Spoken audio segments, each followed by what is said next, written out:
Okay, so when we talk about data security, it is helpful to think about the different states data can be in, and each state has its own vulnerability and requires different security measures.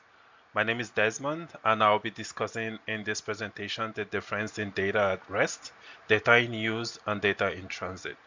I would also be talking about how I would secure data and would describe the strategy changes depending on whether data is in use, at rest, or in transit.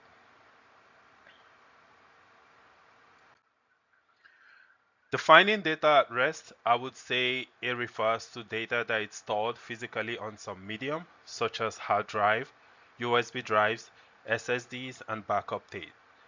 Because data at rest is not actually moving, it is often seen as less vulnerable in comparison with data in use and data in transit.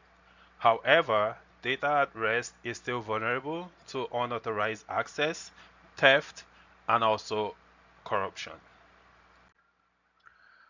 Data in use is the data that is actively being processed, which means it is temporarily residing in system memory called RAM, CPU cache, and also other processing units.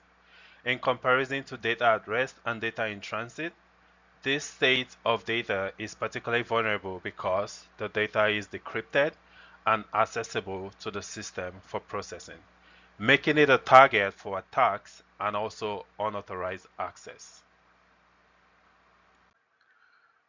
Data in transit refers to data that is being transferred from one location to another, either within a network or between networks. This includes data being sent over the internet, across a local network, or even between different parts of a system. In comparison to data at rest and data in use, data in transit is vulnerable to interception, eavesdropping, and tampering.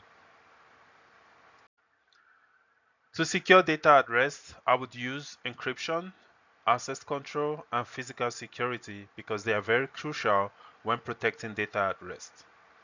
Protecting data in use involves techniques like data masking and security code practicing to minimize the risk of exposure during processing.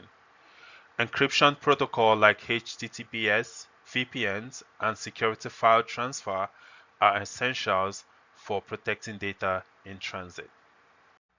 The security strategy really shifts depending on whether data is chilling at rest, actively being used, or zipping through transit. The strategy here is to focus on preventing unauthorized access to stored data, and to prevent that, we can use the encryption technique to encrypt the entire storage volume or individual files.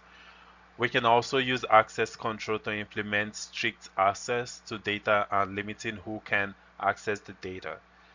Physical security is also used to secure the physical location where the data is stored.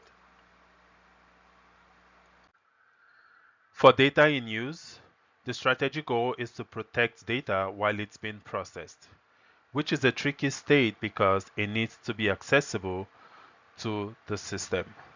Masking sensitive data while being used or showing only partial data to users who don't need full access will prevent data theft.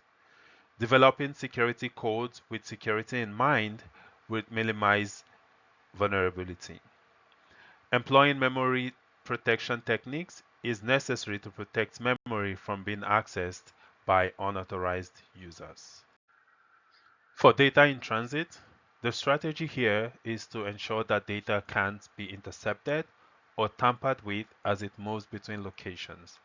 This can be achieved by using protocols like HTTPS, VPNs, and TLS to encrypt data as it travels. The use of Secured File Transfer Protocol and FTPS are used to secure file transfers. In conclusion to all of this, I would say data at rest focuses more on storage protection, data in use focuses more on processing protection, and data in transit focuses more on transmission or transmitting protection. Each state requires their own unique approach to security. Thank you very much for your time, and I hope you enjoy the rest of your day.